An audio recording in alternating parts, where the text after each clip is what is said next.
Olá, pessoal. Como vocês sabem, a Amazônia tem uma biodiversidade, uma pluralidade cultural muito grande, né?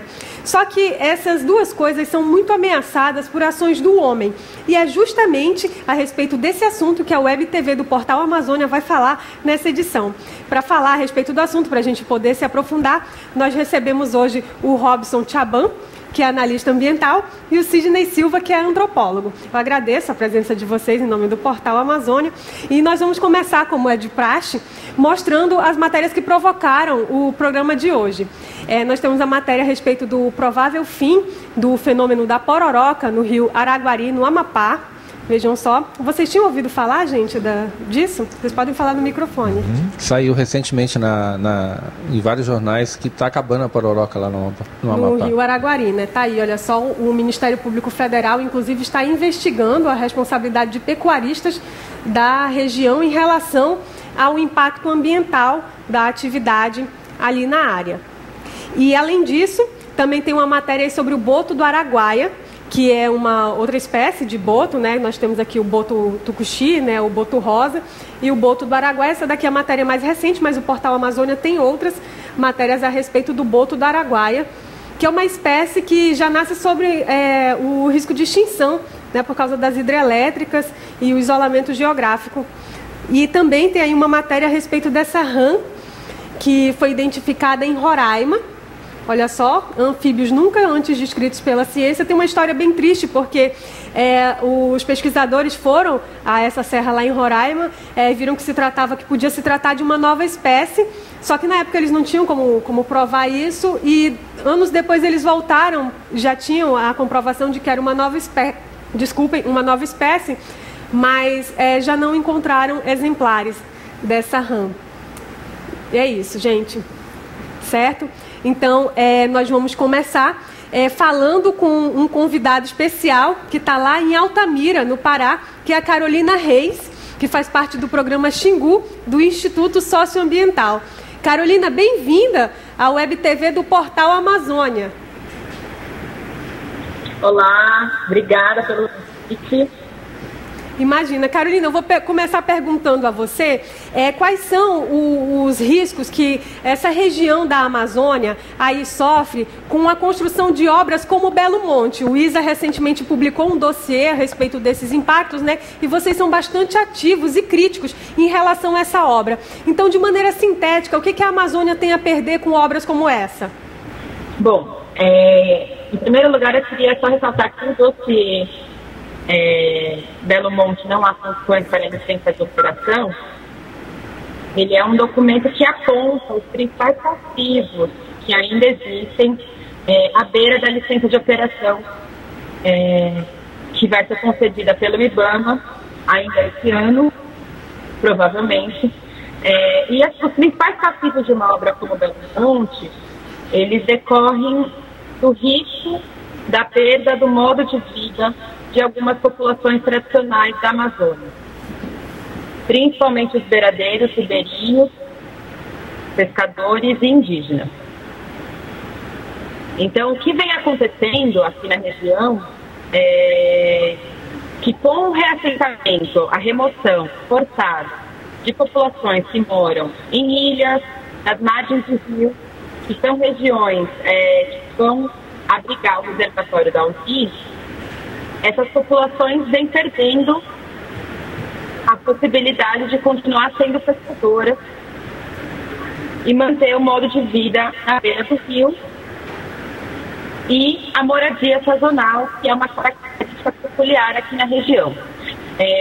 Além disso, os indígenas também vêm sendo muito impactados, principalmente com a realização de algumas condicionantes e do processo de plano emergencial que desencadeou a perda do modo tradicional de fazer roças, uma situação de insegurança alimentar. Então, uma obra dessa envergadura, ela tende a trazer impactos colaterais que podem, e aqui em Belo Monte isso vem acontecendo, impedir a manutenção do modo de vida tradicional de algumas populações, né? Infelizmente, o processo de licenciamento não tem a capacidade de tratar de forma diferenciada, cuidadosa, as populações que vivem na Amazônia.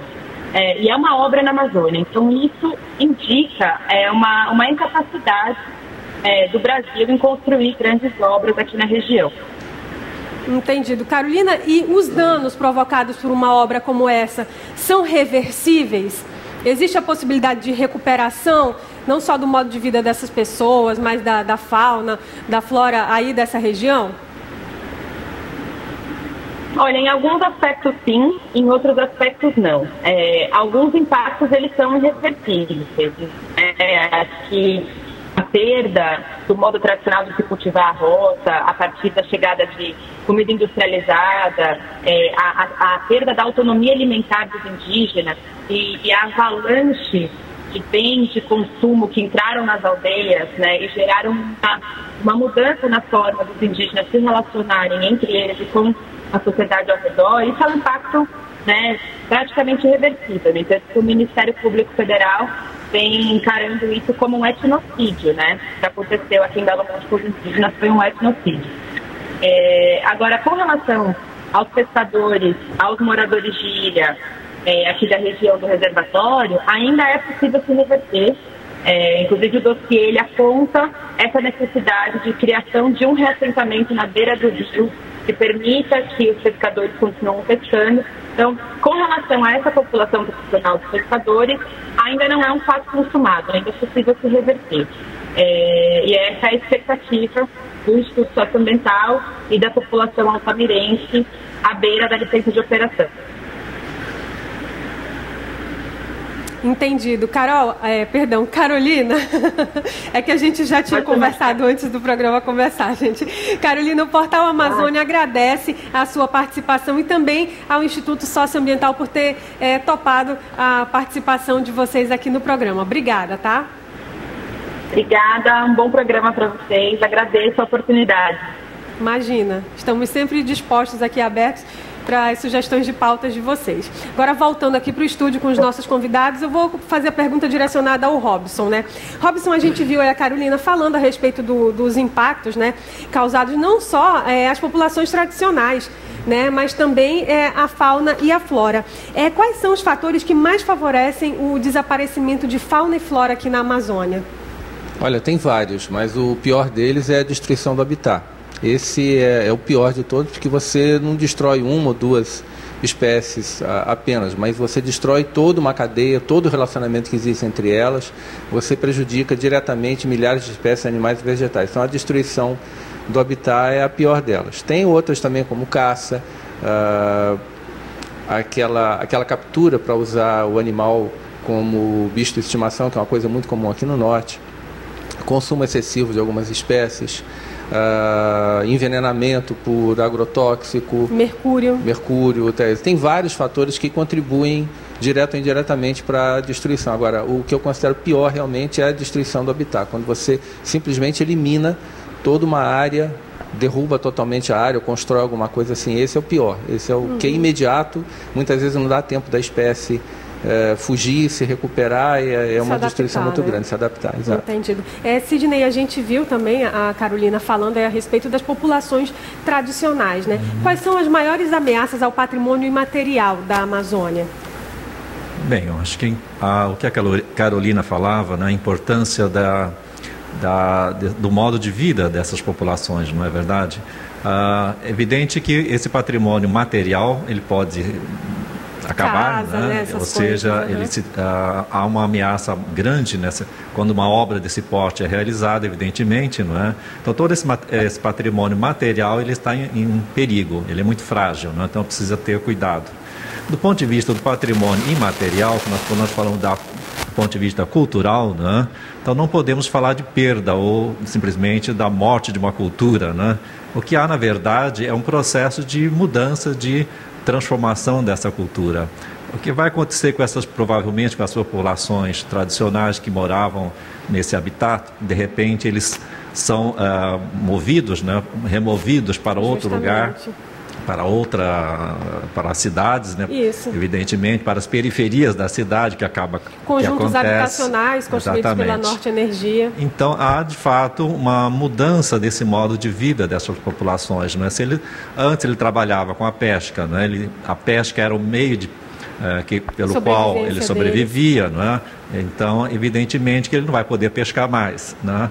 Então, ele vai ter que encontrar uma outra forma de sustentar sua família, outra forma de trabalho. Então, ele será incorporado no mercado de trabalho de outra forma, né? Então, ele será certamente um trabalhador urbano, um assalariado. Então, esse processo de mudança, né? Isso já aconteceu no Brasil, já em outros momentos da nossa história, né? Onde nós vimos no Brasil com o início do processo de modernização, da industrialização, sim, né, no sul e sudeste do país. Então, nós assistimos o chamado êxodo rural, né, a transferência de grandes populações para as cidades, né? E essas populações eram camponeses, eram ribeirinhos, eram pessoas que tinham um modo de vida tradicional, né? Eram agricultores e de repente vão para as cidades. O que vai acontecer com elas, né? Trazendo aqui para a nossa realidade é o caso da Zona Franca, né? Que atraiu a população, né? Que até a criação da Zona Franca, mais da metade da população do Amazonas vivia no interior, né? Depois eles vêm para cá e passam por essa mesma adaptação. Certamente, você conhece as populações do Pará, acontecerá a mesma coisa, né? Ou seja, esse processo de transferência, de migração para as cidades. Se é bom, se é ruim, ou seja, não podemos falar nesse sentido, mas há uma transformação. Quer dizer, eles vão ter que se adaptar à cidade, ao modo de vida urbano, vão ter que encontrar outra forma de sustento, né, de trabalho, etc. Então, nesse sentido, há uma transformação cultural, uma mudança, né, da cultura desses povos, né? Populações. Entendido. Eu acredito que a gente agora vai ter a participação do Noélio Sobrinho, que é o presidente da Associação Brasileira de Surf na Pororoca. Ele aí já acumula uma experiência de mais de 50 pororocas, né, aqui no Brasil e no mundo. Noélio, bem-vindo à Web TV do Portal Amazônia. Obrigado, é um grande prazer estar participando, né? Estou acompanhando aqui pelo Skype dois ilustres, bastante competentes, numa área que eu tenho muito respeito e admiração. Obrigada, Noélio. Noélio, eu vou começar com uma pergunta bem simples. É melhor surfar na Pororoca ou surfar no mar? Bom, a resposta, na verdade, o importante é surfar. Eu tenho 31 anos de surf, 17 dedicado ao fenômeno da Pororoca. Ele tem particularidade, né? Por exemplo, a Pororoca, por ser a onda mais longa do planeta, você começa surfando no local, termina 30 quilômetros após, então é uma onda que cansa muito a perna, tem um visual amazônico, enfim, isso é bem diferente, na verdade, de surfar em onda de praia. Tá certo. E, Noélio, você já surfou na Pororoca do Rio Araguari, lá no Amapá? Sim, eu tive o prazer de surfar pela primeira vez na Pororoca do Rio Araguari em 1997, né? De lá para cá, a Associação Brasileira de Surf na Pororoca criou um circuito brasileiro de eventos nesse fenômeno. Começou aqui em São Domingos do Capim, no Pará, depois ao Marajó, também em Chaves, no Pará, estendeu-se ao Rio Araguari, no estado do Amapá, e depois entrou o estado do Maranhão, também nesse circuito da Pororoca. De lá para cá, eu já surfei cerca de, sei lá, acho que umas 50, 60 vezes a Pororoca do Rio Araguari, e infelizmente, né, por ações do homem, o Havaí das Pororocas veio a acabar, depois do noticiário, agora na semana de vários períodos, inclusive da Globo, através do Jornal Nacional. Entendido. Noélio, e de todas as pororocas que você já pegou, já surfou, perdão, a gente confunde, né? Surfar, pegar onda, pegar pororoca. De todas as pororocas que você já surfou, qual foi a mais emocionante?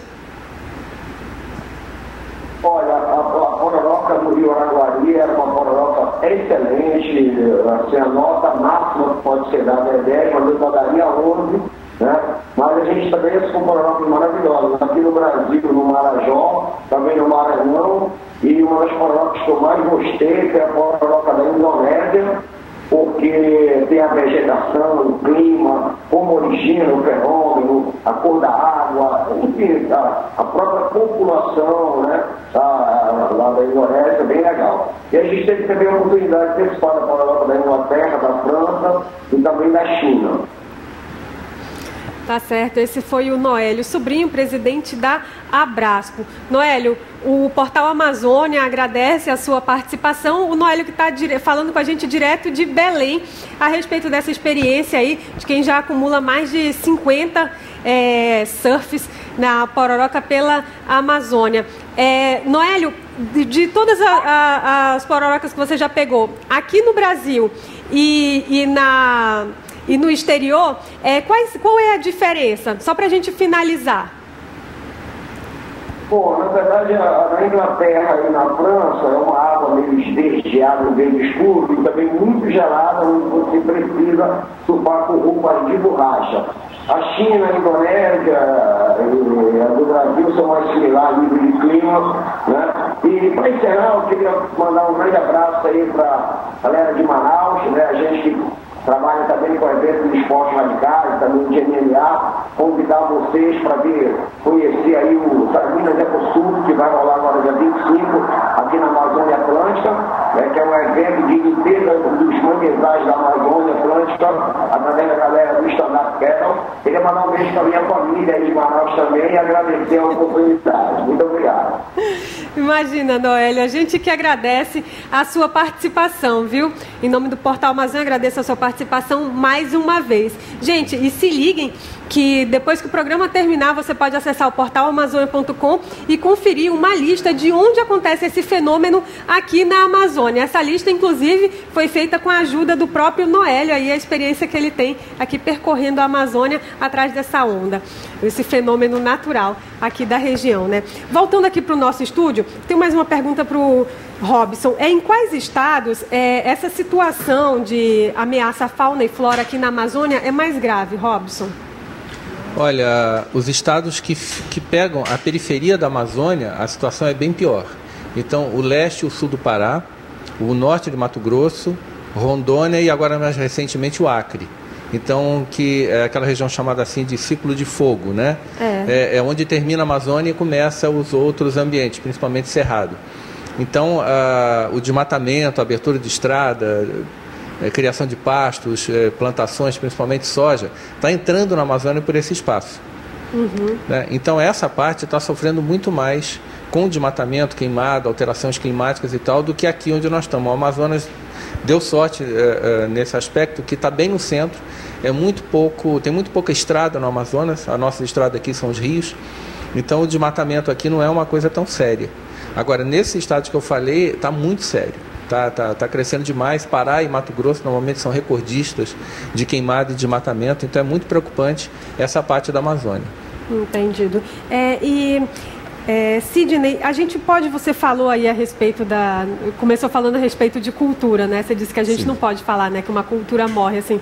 Então, explica pra gente melhor o que acontece, afinal, com a cultura, no caso, dos povos indígenas. A Amazônia é muito rica, né, nesse aspecto, né? Então, quando um povo deixa de lado as suas práticas tradicionais, a gente não pode falar que eles perderam essa cultura? Como é que fica? Não, eu creio que não devemos colocar a questão nesses termos, né, de perda cultural, né? A antropologia pensava, né, no século XIX, né, que esses povos chamados primitivos, né, ia desaparecer e com ela também o objeto da antropologia. Então a antropologia não teria mais o que fazer, né? Se o objeto de pesquisa dela desaparecesse, ela não teria mais o que fazer. Bom, isso que pensavam os primeiros antropólogos do século XIX. Mas depois, né, com o avanço das teorias, etc., a antropologia hoje trabalha com a ideia de que há uma transformação da cultura, né? Ou seja, a cultura vai incorporando outros elementos, porque há uma troca cultural entre os povos, né? Ninguém está totalmente isolado, né? Há sempre essa troca e essa troca enriquece ambas quando há né, essa relação intercultural. Então, o que se fala hoje é uma troca, né, uma relação intercultural entre os povos, entre as sociedades, e, portanto, não se fala em perda, mas sim em transformação, né? Ou seja, no caso das tradições, por exemplo, né, a tradição acabou. Não, a tradição se transformou, ela ganhou uma outra cara, né?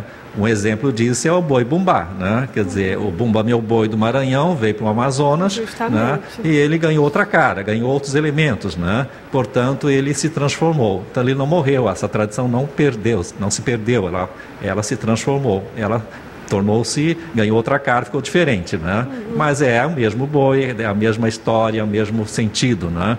Agora, é claro que ganhou outros significados na Amazônia, em Parintins ou aqui na Amazônia como um todo. Isso é apenas um exemplo. Há outras tradições, não é? Outros elementos dessa cultura imaterial, né? Que são as crenças, as danças, né? As canções, né? Enfim, todas essas tradições que compõem o chamado da cultura imaterial. Então, isso de fato não se perde, ela vai se transformando, né?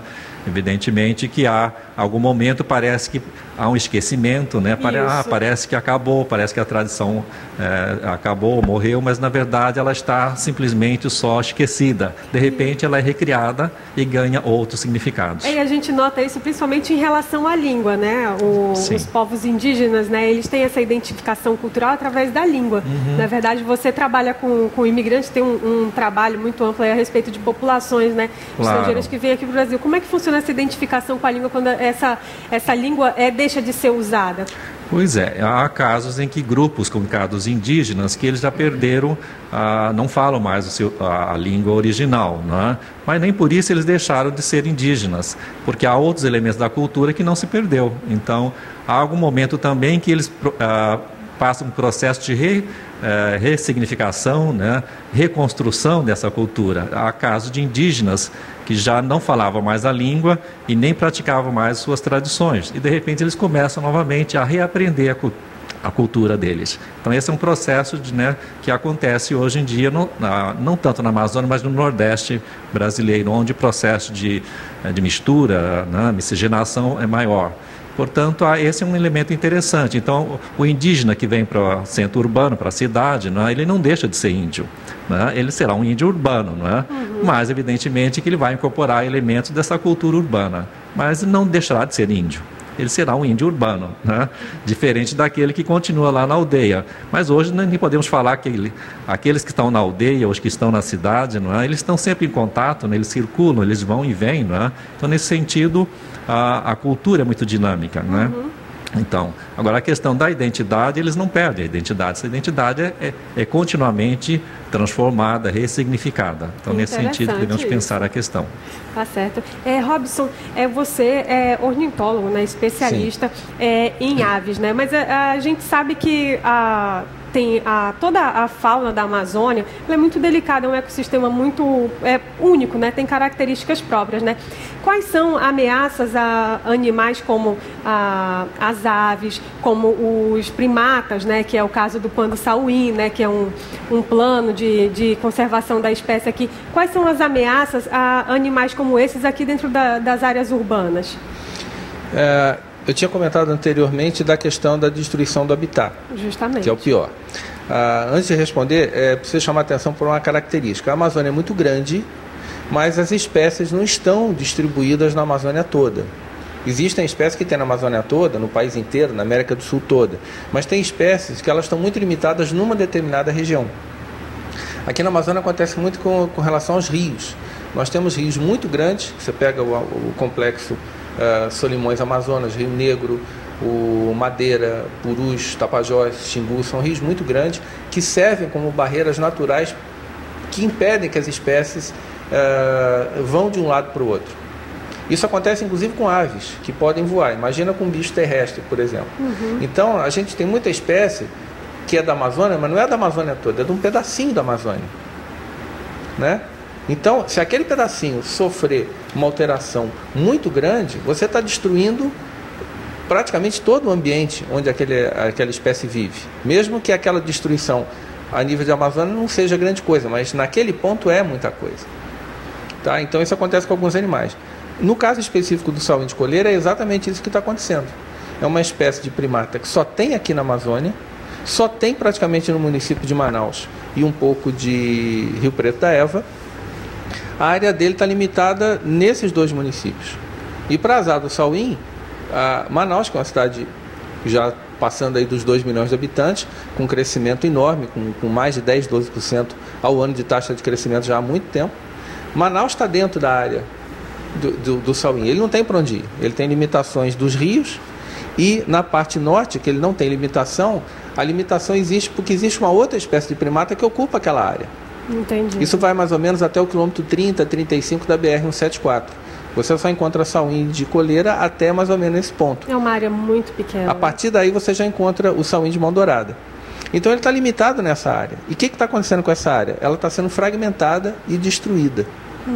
Então isso é terrível para a espécie. Sofrendo pressão, tá? né? Se nada for feito, num espaço de tempo muito pequeno, você vai ter sauim de coleira apenas ali naquela área da reserva Duque, que também já está ficando isolada. Ela, se você olhar a imagem de satélite, ela é um quadrado cercado de área urbana, e uma área enorme que tem um pouco mais à direita, que é uma área do Exército, né? Que exatamente por estar protegido pelo ser do Exército, é uma área que está intacta. Só essas 2. Fora disso, a área está totalmente fragmentada. Você tem populações muito pequenas, cruzamentos consanguíneos, atropelamentos, eletrocutação, captura, São ataque ameaças. por animal, enfim, todo tipo de ameaça. Então a situação do sauim é muito complicada por esse tipo de situação. Às vezes as pessoas pensam, então se acabar aqui ele vai embora. Ele não tem para onde ir. Entendi. Tem que dar um jeito de preservar a espécie aqui dentro. Triste essa situação, né? Gente, o Amazônia Interativa está terminando, mas antes eu quero dizer para vocês continuarem acompanhando a gente pelo portal amazônia.com. Agora eu peço as considerações finais dos nossos convidados, 30 segundinhos para cada um, começando pelo Sidney. Eu acho que é importante toda essa discussão, né? A questão da natureza e cultura, né? Isso é um grande debate da antropologia, né? As coisas não estão separadas, mas estão juntas, né? O homem é um produtor de cultura, né? E também deve respeitar a natureza, né? Então, acho que nessa relação de respeito, né, entre o homem e a natureza, eu acho que aí vamos, de fato, avançar, né? E construir uma sociedade mais humana, mais democrática e mais respeitosa em relação às diferenças. Obrigada, Sidney. Robson? Bom, eu queria chamar a atenção para a necessidade que todos nós temos de preservar o meio ambiente. Nós vivemos nele, tudo que a gente faz de ruim para ele a gente vai receber de volta, não tem como escapar disso. Então vamos tentar descobrir meios, se a gente não tiver condição de fazer isso por conta própria, vamos pressionar quem pode a buscar soluções para que a gente se desenvolva, cresça, produza mais, mas sem estragar tanto o meio ambiente como nós estamos fazendo hoje. Obrigada. Gente, o Portal Amazônia agradece a participação de vocês, tá certo? Gente, e é isso. Como vocês viram, tem muita coisa pra gente falar a respeito. Continuem acompanhando pelo portal amazônia.com e mais, mostrem a Amazônia pelo melhor ângulo, que é o de vocês. Postem as fotos de vocês nas redes sociais com a hashtag MinhaAmazônia ou mandem para o e-mail minhaamazônia@portalamazônia.com. E é isso. Obrigada pela sua companhia.